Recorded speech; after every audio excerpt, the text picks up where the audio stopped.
Are you prepared to transform your well-being? I'm Sanjay Raja. My mission is to challenge our perspectives on food, fitness, and overall health. I own a successful nutrition and fitness business based in Orlando, Florida. And through this experience, I've learned that there's no one-size-fits-all solution. From creating delicious and healthy recipes, to training elite athletes, and even writing the book, The Food Talk. I've accumulated a wealth of knowledge, but here's the exciting part. There's always more to discover. That's why I'm embarking on a journey to connect with leading experts, unveiling the secrets to a happier, healthier life. Together, let's explore innovative ways to enhance our well-being. This is Recipe for Wellness.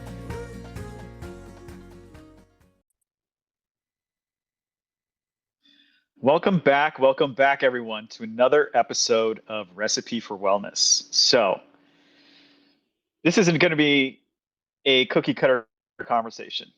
I want to tee it up that way. It's going to be very interesting on many levels because our guest we have today, she is on season 1 of our show. And I just did some edits for season 1 before we launch, and I was watching back the interview we did with her. It was eye-opening in a lot of ways. It changed my life, actually, in a lot of ways. And when it's very personal, I get really excited about this kind of stuff. So, without further ado, let's welcome Kathy Baldwin. Kathy, you are in Toronto. How are you doing today? I'm awesome. Thank you so much for having me. I can't wait to have a more conversation with you. Absolutely. It's been a while since we did our session, our episode in Toronto with you. Got to know you, learn more about you and the amazing stuff you're doing right now. We'll get into that.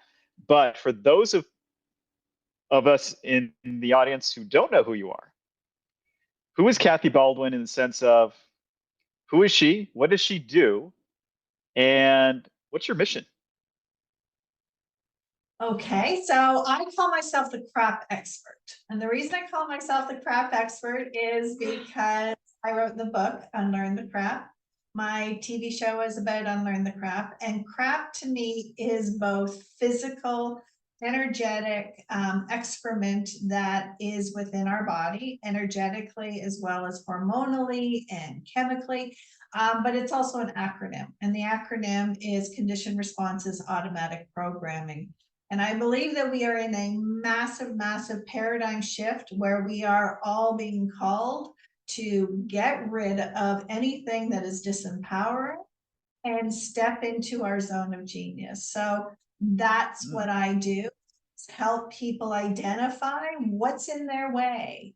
What is it, a mindset? Is it physical? Is it hormonal? What is it? Because we all come with trauma. And then how do we step into what the world is calling for? And we all feel that calling happening. So I love the title, Unlearn the Crap. I think that's fantastic. It's a title that really just sticks with you, honestly. So when I hear this, what I hear is the story, the situation we tell ourselves that we're in. And sometimes it's very negative, and we just kind of keep ourselves in that mindset.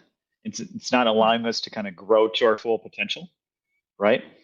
I've got plenty of stories myself about dwelling in the past so much on past errors and mistakes that kept me from reaching my highest potential, right? And we've talked to so many coaches, and we're going to have more coaches on to the podcast, current guests, future guests. So I remember you and I sat down for an interview doing the show, and I don't want to give it away because I want people to see the show. But give us like a synopsis, just a quick little synopsis to tease people about what happened to you that got you in this mindset of, I got to make this huge change. And now it's not just Unlearn the Crap, the TV show, it's Unlearn the Crap, the movement. What was the impetus for all this? Yeah, I'd say that I was too strong for too long. I had become the queen of masks. I had become the queen of suppression. So it really didn't matter any of those limiting beliefs we talk about or traumas or anything that I had dealt with. I was so good at suck it up, buttercup, put on your big girl panties, you can sleep when you're dead.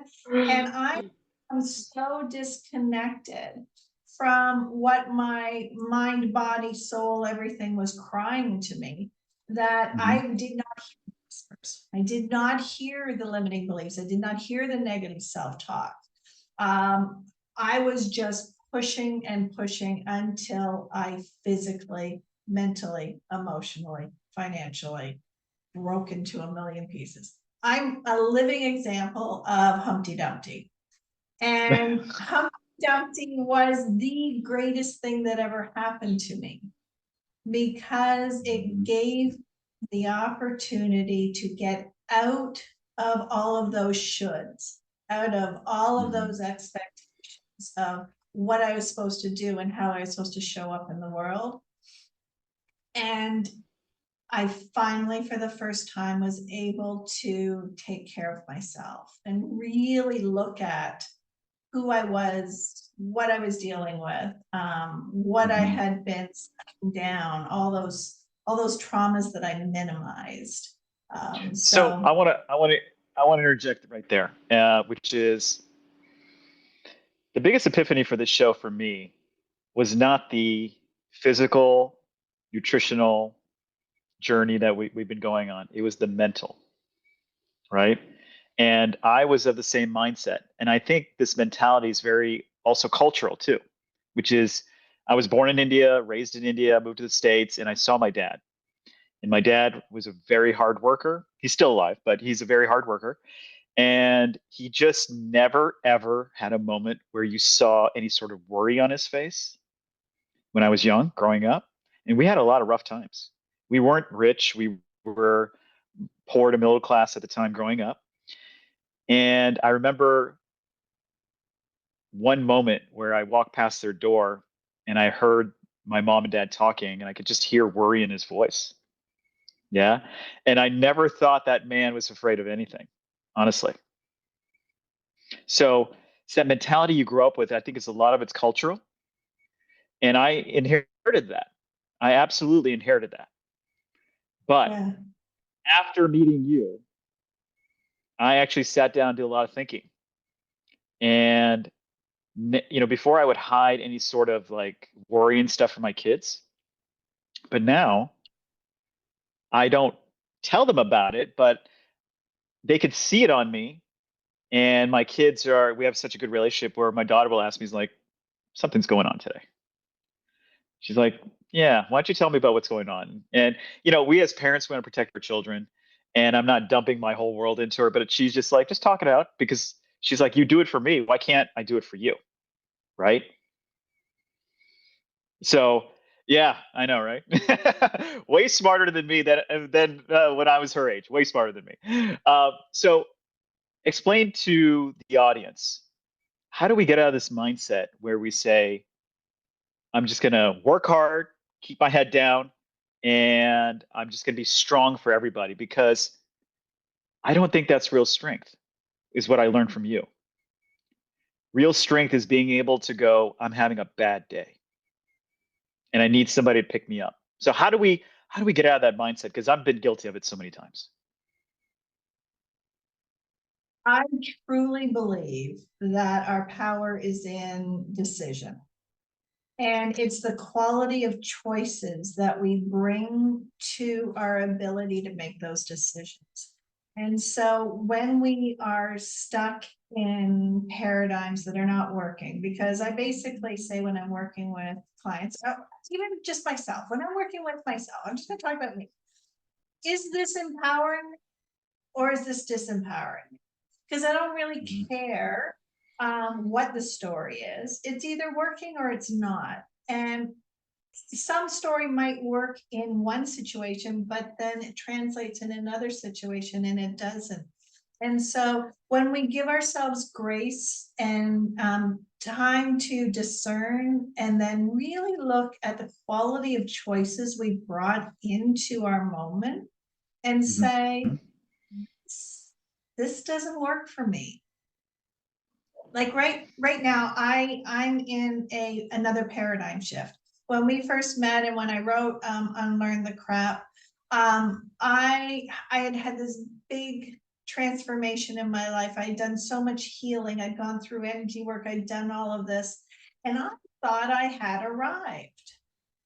Mm. But I'm now realizing that I'm in the next step. I'm in the next evolution. And so all of these feelings are coming up, and I'm having to look in the mirror and say, okay, so those new values and those new choices that you had a couple of years ago when you had your last growth, they're Hmm. not fitting anymore. I've Mm. outgrown them. And so Hmm. I'm now process again. And so it's not that how you do it, it's whether you choose to do it. Mm. Okay. So let's take this a step further then. Okay. So you have a difficult decision, or, actually, let me take a step back. Living in a comfortable spot, I think that's where we get stuck in, right? Like, this is familiar to me. This is, Yeah. I feel comfortable here. I feel safe here. How do we get out of that comfort zone? How do we say to ourselves, even though this is going to be painful, this growth, and leaving this safe, warm spot, how do we get people in the mindset to choose that uncomfortable thing so that they can grow and elevate themselves? So this is the beauty of what Recipe for Wellness is doing. It's education. It's challenging the status quo. It is Mhm. understanding that uncomfort is disempowering. We're Mhm. supposed to be uncomfortable. When we are in a little comfort zone and we're snuggled in our blanket, there's no movement, there's no growth, there's no prefrontal cortex creativity, innovation. None of that can exist in the comfort zone. So when we redefine what feels good or what it's supposed to be like, and we realize that if we're not challenging ourselves, if we're not in discomfort, then we are in complacency, we're in Mhm. stagnation. We're creating mold and mildew in our hearts and our souls and our life. We're creating disease. Yeah. And so I think it's time that we redefine, because there's a song I can't stand. And it was very popular when I was growing up, and Comfortably Numb. No, And yeah. we socially designed to believe that comfortably numb. And I think that's where addiction and drugs and alcohol and Mhm. overeating and all these other things that we've been turning towards so that we don't feel uncomfortable. Mhm. So this is a really great point because I recall when I was going through a really bad divorce in 2018. And we had this massively big house that we worked towards. And part of the divorce paper was you got to sell the house, split it apart and move on, right? So I remember being in a state of constant panic and having anxiety attacks all the time, where I was like, this thing we built, this thing represented a whole life that is now gone.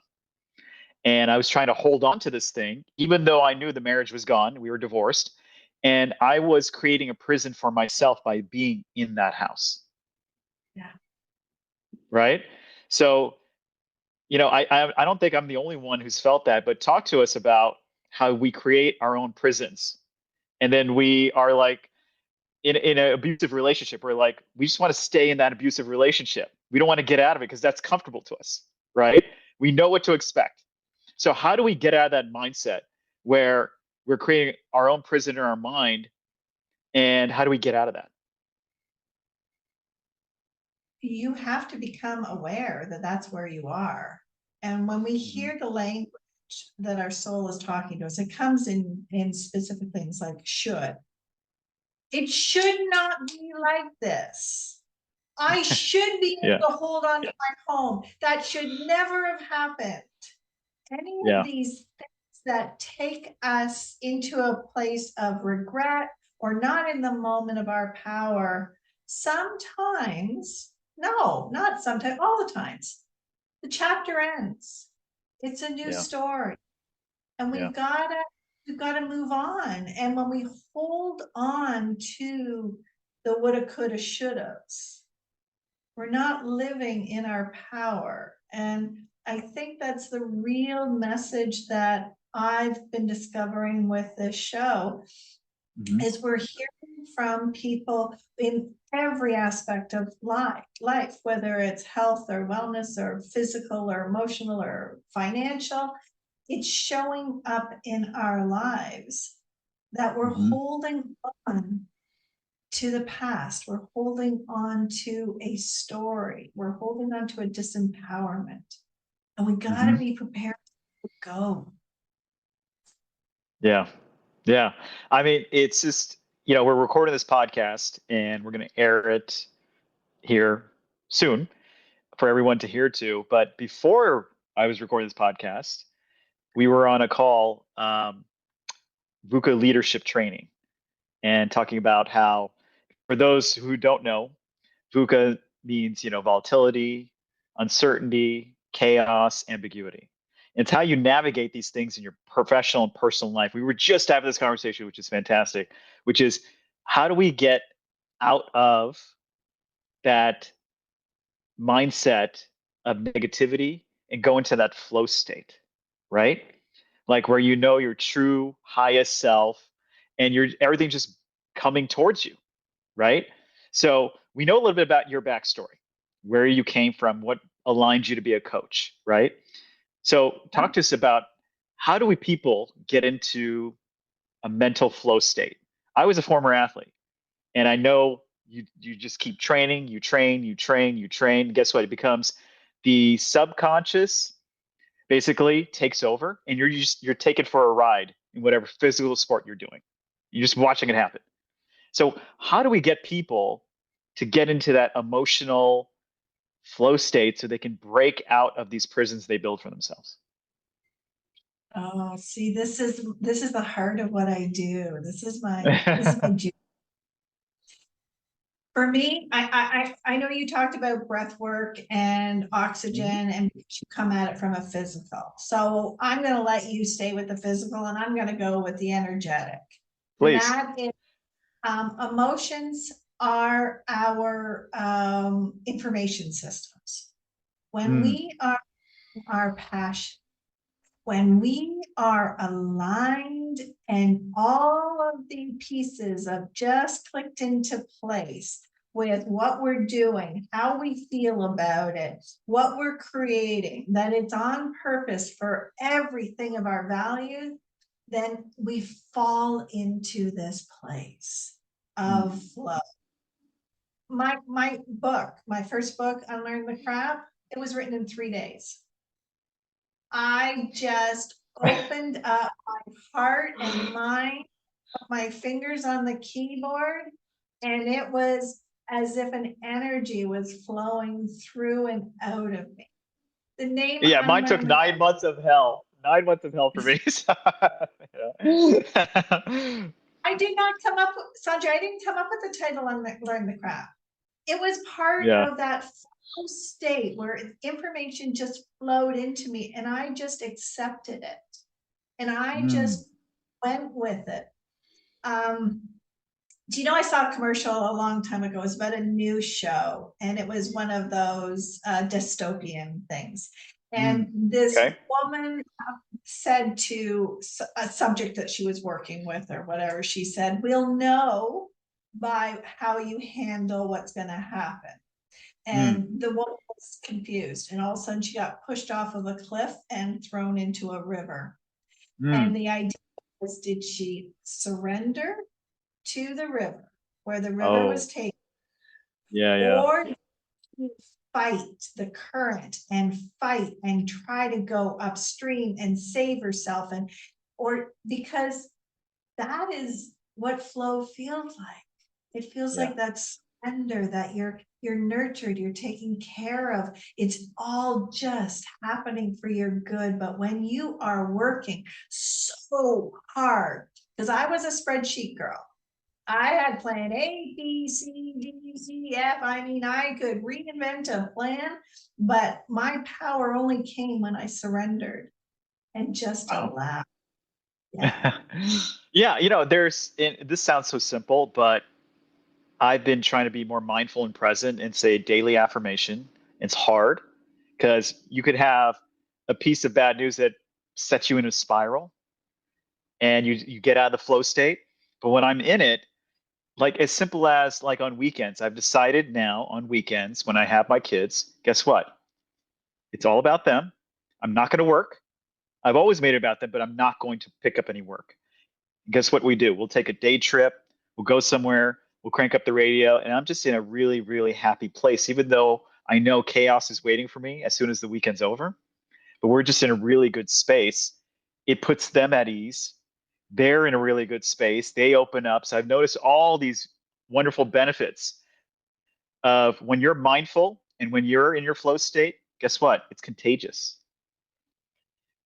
and especially for children. Health, and how has your health changed? Because I bet you giving your stress and your cortisol an opportunity to just flow out of your body by not always being in that chaotic state Yeah. is, Oh, it's better. It's absolutely better because the mind controls the body. I could work out the body all day, every day, but if my mind is not in it, it's just not there. yeah. And that's part of the crap we haven't been told. We've been told that stress is good. It's a badge of honor. It shows your loyalty. It shows how hardworking you are.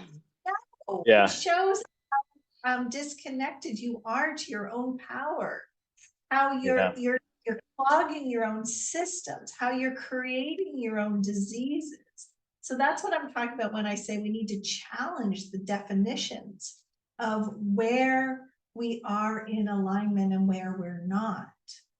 hmm Yeah. So it was interesting. The episode I did before you, I was talking to a good buddy of mine, Mike Schindler, who's one of the VUCA coaches who you've met, and he does this amazing thing.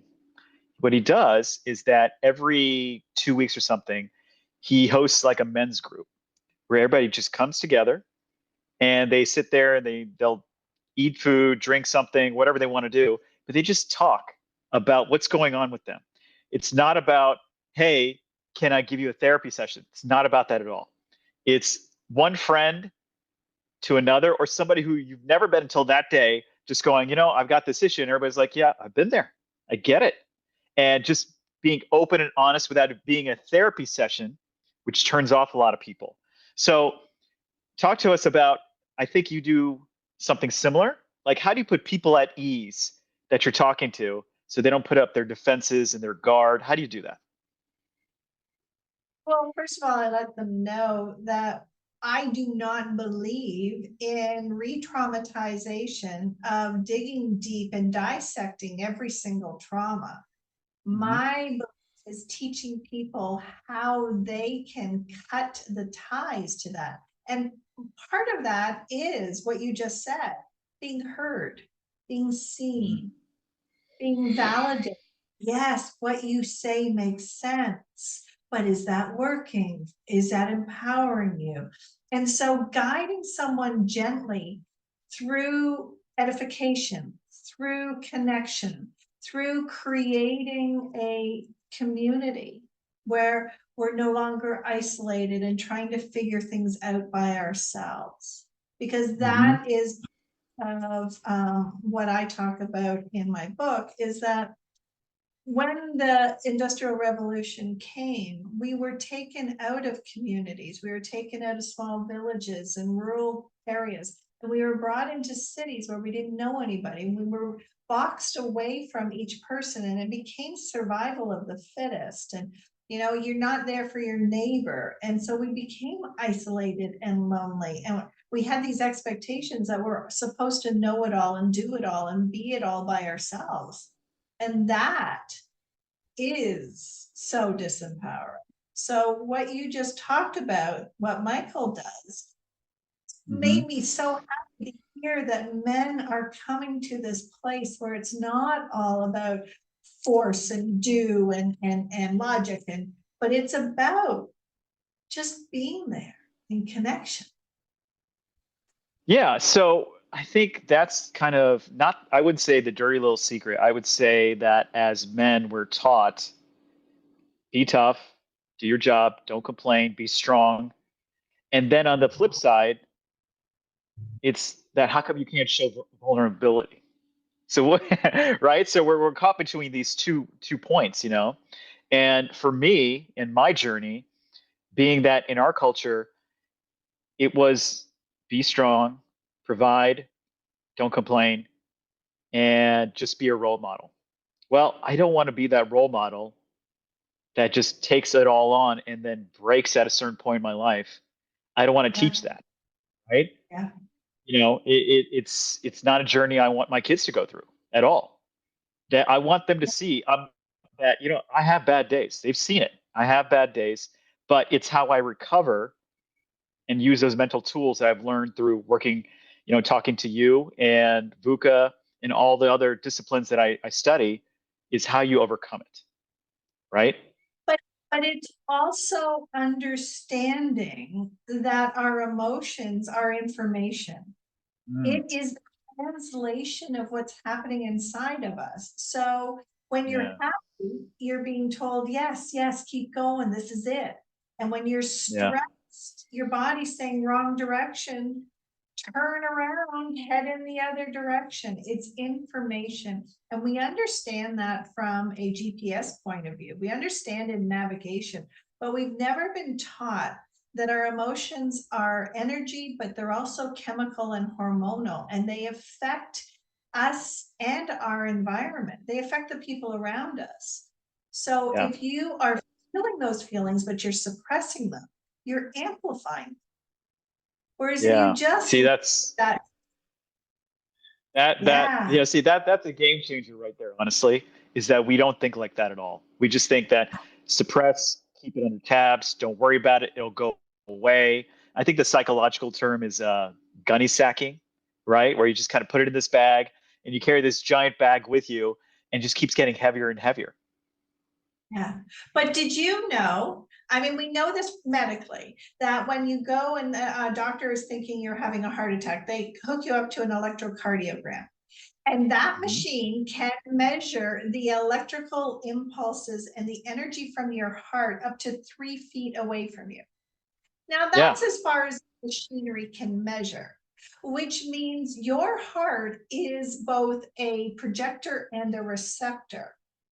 So if you are putting out energetically stress and fear and pain and trauma and all these other things, but you're slapping it on with a happy face. Now you're creating dissonance both physically and relationally and your environment, and your body does not know what to do with that. It's Yeah. like you're in circles through a current, you're not going anywhere, and that is creating its own disease. Whereas if you just looked and said, wow, this sucks. Okay, okay, so what do I do with Yeah. the fact that this really sucks right now? Oh, I need to take care of myself. I need to take a rest. I need to go for a walk. I need to cry. I need a hug.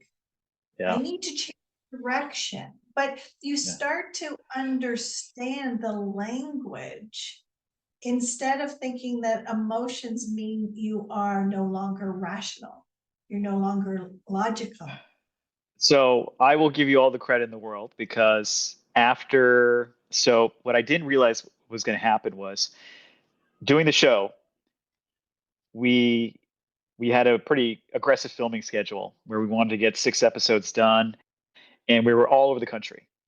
And what happened is I didn't realize, and our director Michael May warned me of this. He said, "You understand what's going to happen after each episode, each interview?" I said, "No." He said, "You're going to be completely emotionally drained. I'm going to tell you that right now." And I said, "No, I got this. I got this. I work out, I do all these things." After the first episode, I remember coming home and just like shutting my phone down for like a day and just being silent. And I realized it took a toll on me because the show needs to provide a lot of energy and I have to drive it the entire time. So that means I got to be 100% no matter what's going on.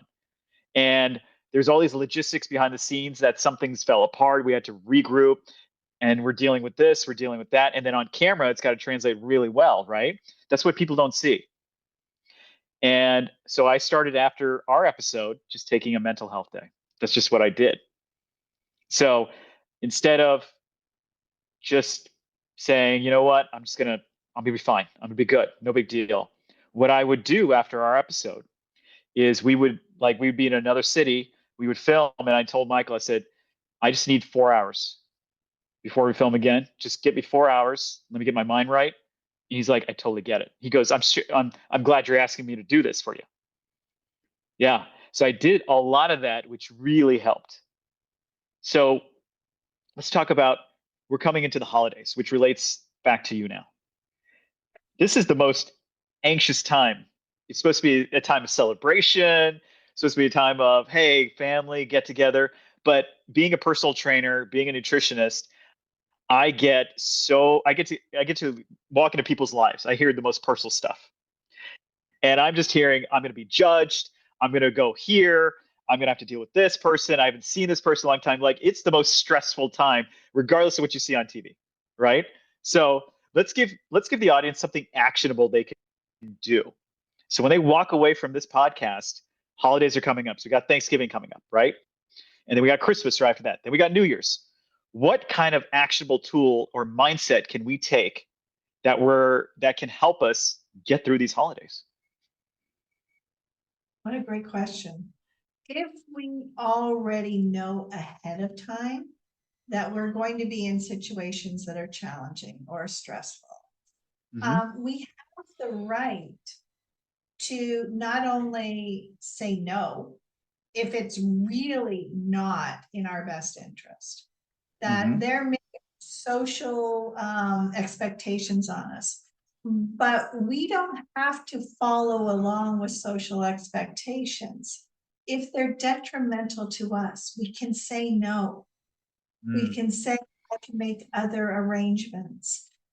This doesn't work for me.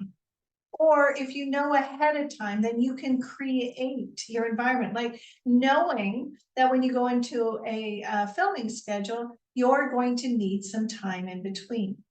So you have that awareness that this is the situation, this is how it will make you feel, and you create your plan on what it is that you need.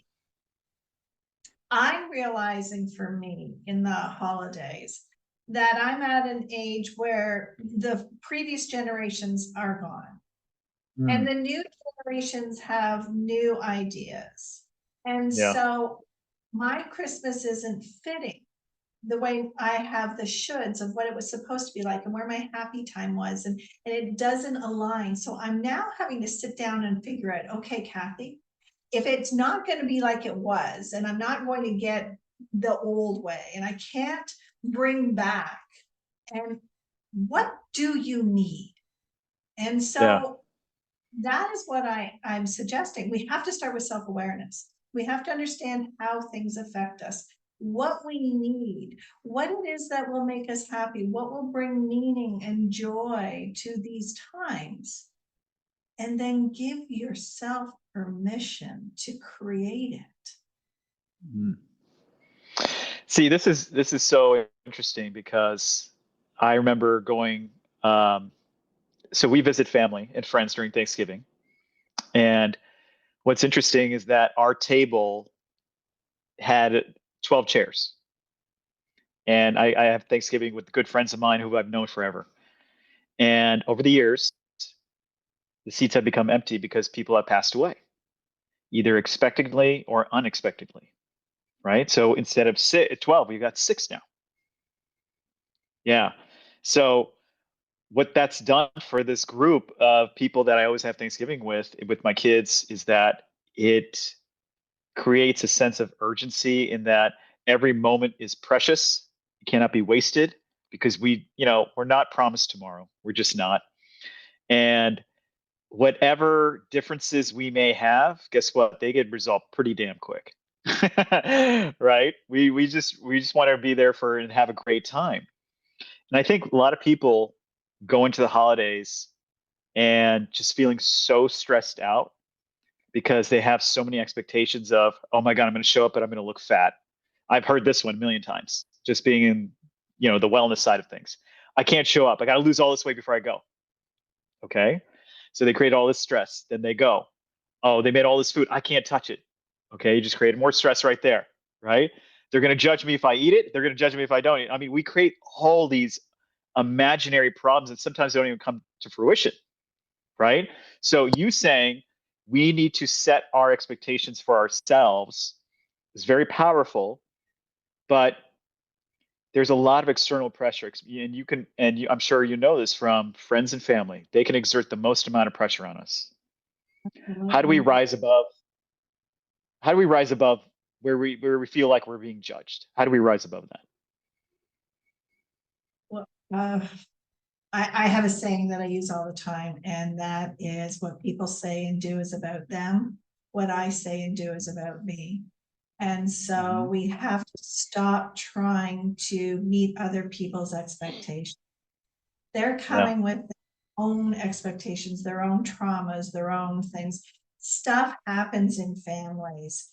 There is so much expectation. And when we lose people, dynamics change and emotions Hmm. happen. Wounds come to the surface.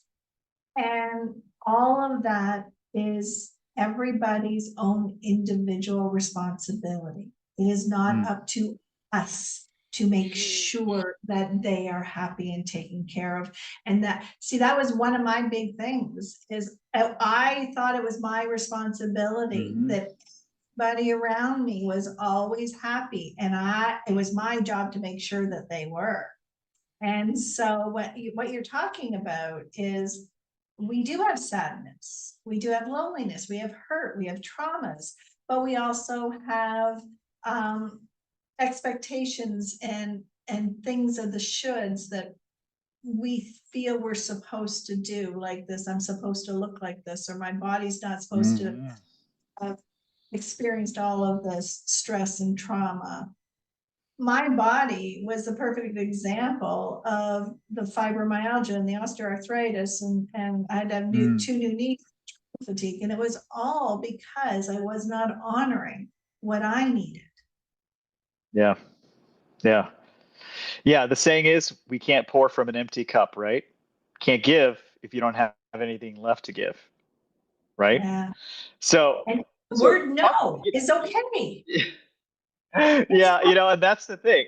It's hard. It's really hard to say no for a lot of people, and I've been in those shoes too, which is you don't want to upset, you don't want to disappoint, you don't want to do all these things because it's coming out of caring, but what you're doing is really not caring because you're not honoring yourself, yeah, yeah. right? The hardest thing I had to do in my healing journey was look myself Hmm. and apologize for every time I put everything and everybody else ahead of myself. And I put myself into situations that were damaging to me physically, emotionally, you know, because of those shoulds, but because I did not know boundaries, because I did not know that it was okay to say no. And Yeah. that is part of the societal crap that we need to get rid of. It's okay to say no. It's okay to say, this disempowers me. This Yeah. does not work for me. And to choose what does. Mm. So I think the most powerful tool we can give ourselves is giving ourselves permission to say, this is not something that serves me, and Yeah. walking away from it, right? Yeah, and we just talked about that in our VUCA meeting that we were just Yeah. in. That the very first thing is awareness. Yeah. Okay, we are in chaotic situations. There are all these external factors that are happening. First thing we need Mhm. to do is be self-aware. What is this Yeah. doing to me? What is it doing for me? So I'm going to take a little bit of a left turn here. Okay. And yeah, that's why these interviews are not prescripted. So I always like to give you a little, make you think on your toes a little bit. And then you said another thing to me which I always thought about.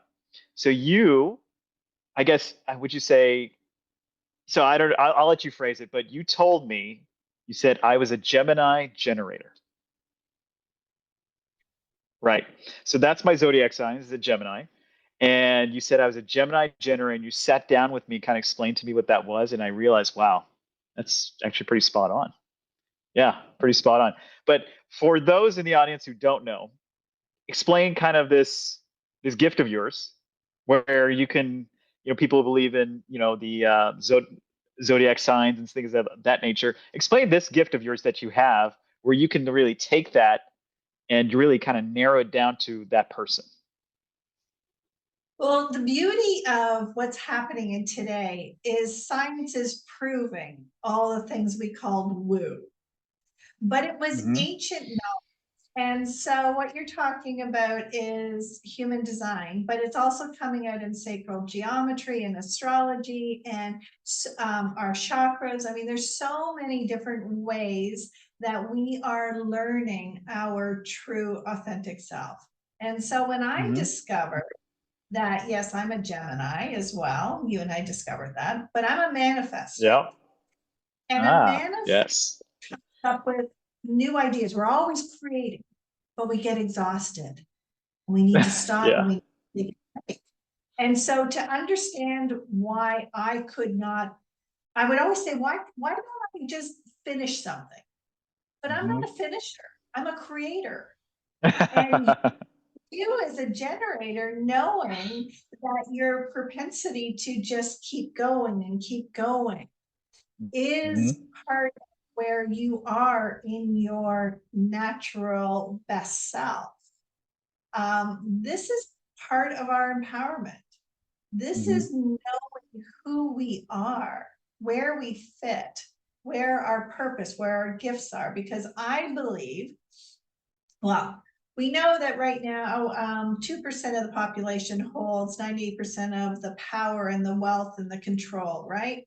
I believe we're in a Yeah. paradigm shift where 98% are coming into power and wealth and abundance and all of that by aligning with who we are. And that is Yeah. self-knowledge. And so learning who we really are and then honoring it and saying, this is where I am aligned. This is where I fit. These are my gifts. This is where Hmm. and instead of trying to fit into a box and becoming like part of the machinery where we're all replicatable, duplicatable, and replaceable, we're not. Yeah.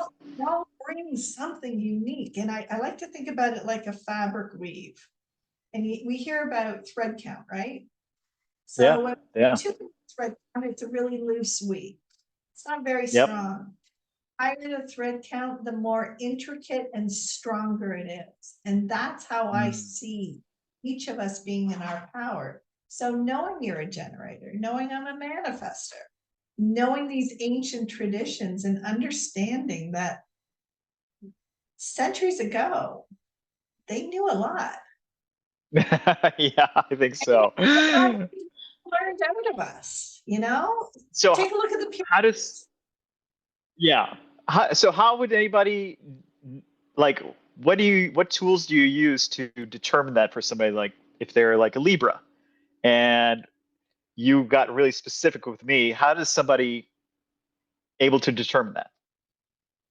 well, that's a process called human design. And Ah, so it's a calculator that you can go online, put in your birthday, put in what time of day, where you were born, and it's these factors that align up energetically. there you go. We understand that energy is the creative force, Mm. and the physicality is the effect of it. Hmm. Instead of thinking only in our physical world, then we start to honor that there is something to that energy. Mother nature, the universe, it has a rhythm, it has patterns, it has energetic pulls. We see this in, Fibonacci's. We see this in spirals. We see this in all of these repeatable things. See, Our I see energies. angel numbers all the time. I do see that. Me too. Yeah. It's part, Yeah. part of that. It's part of that energy. There Yeah. is something bigger that we can't see, that we can't quantify. And Hmm. I believe that Newton, when he came up with his laws of physics, it turned everything into silos and dismissed Mm. anything that could not be broken down into its smallest divisible part. And that was Mm. all physics. The beautiful things like imagination and creativity and emotions and love and all of these things. Do Well, you know? conversely, I just say, Einstein said, yeah, he said creativity is more important than knowledge. and I was just going to say, Einstein said the most powerful force in this world is love. Yeah. Yeah. Yeah.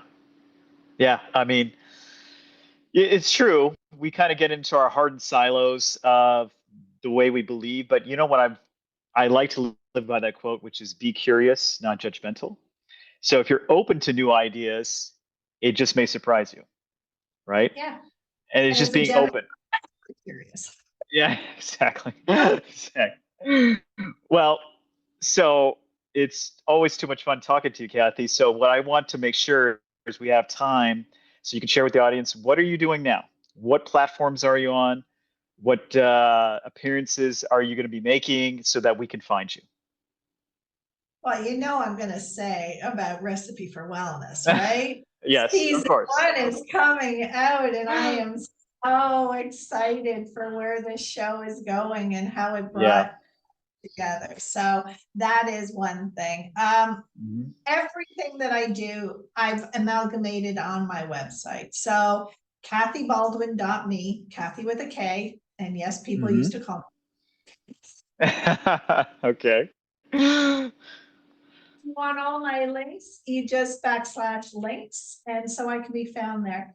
I have a Okay. lot of really things coming. I've created a collaborative community that is launching. I've got my different programs that I work with people to help them remove their roadblocks. Mhm. I'm on a mission. Yeah. So I'm out there speaking an awful lot. So also, I caught you on Unlearn the Crap TV. Is that right? Yeah, Unlearn the Crap TV. And I think I mentioned earlier in our talk here that I'm going through my next transition. And Mm. so I have created a companion to Unlearn the Crap. Crap is about learning the basics. Yeah. The next Yeah. podcast that is being created right now is called Level Up. Oh, there you go. Very nice. And it's understanding that we're always going to be leveling up. And I like don't stagnation, and don't think that you're not supposed to be uncomfortable, and challenge yourself, challenge where you are, and hold up that mirror and see, is this still working? Does this still fit that. me? We do that with our closet. We need to do it with ourselves. That's so true. So one more time, your website for everybody. Just what is it? KathyBaldwin.me. KathyBaldwin.me. And we can find all your social media there to connect with you, right? Yeah, I have a whole separate page called /links. And so I've put everything in there. So any programs, social media links, anything that I'm passionate about, you'll find there. And hopefully you will also see that there is a link there where you can contact me and we can have a conversation together. Absolutely. In the short amount of time that we had to film in Toronto, so many epiphanies I had once I spoke to you. So just, I can't imagine spending an hour with you and unlearning the crap and rediscovering passion, purpose. So I highly recommend for people to go to her website, check her out, and you'll see her on our website at myrecipeforwellness.com. And her episode will come out along with season 1 very soon. and we're going to share some more exciting stuff about that as well. But Kathy, can't thank you enough. It's always eye-opening, a lot of fun, and we're going to see you down the road for sure. Absolutely. Can I just say one thing about our filming that you said you didn't Please. want to share? I just want to say that we think courage and vulnerability come before courage and vulnerability. Courage is the result of vulnerable. The conversation that you allude to that we had in the show, that was a conscious choice for me to Yeah. allow my to open my heart up. And Yeah. so I don't want anyone to think that level of vulnerability, that level of intimacy that you and I Hmm. shared on a conversation just Yeah. slipped out. It was a conscious. No, it was amazing. It really was. We watched that episode because we've been doing some editing, and Michael, our director, has done movies and TV show, and he even called me about it. He's like, "You got to watch this. How this is translating on screen. It's so good." I said, "Yeah," and I watched it. I had the same opinion. So I can't wait for you to see it, for the world to see it. So it's coming very soon. But I thank you again for sharing your time, your energy, your emotions with everybody, and catch us again on another episode of our podcast for Recipe for Wellness. But thank you again, Kathy, and we'll see you down the road. Thank you, Sanjay.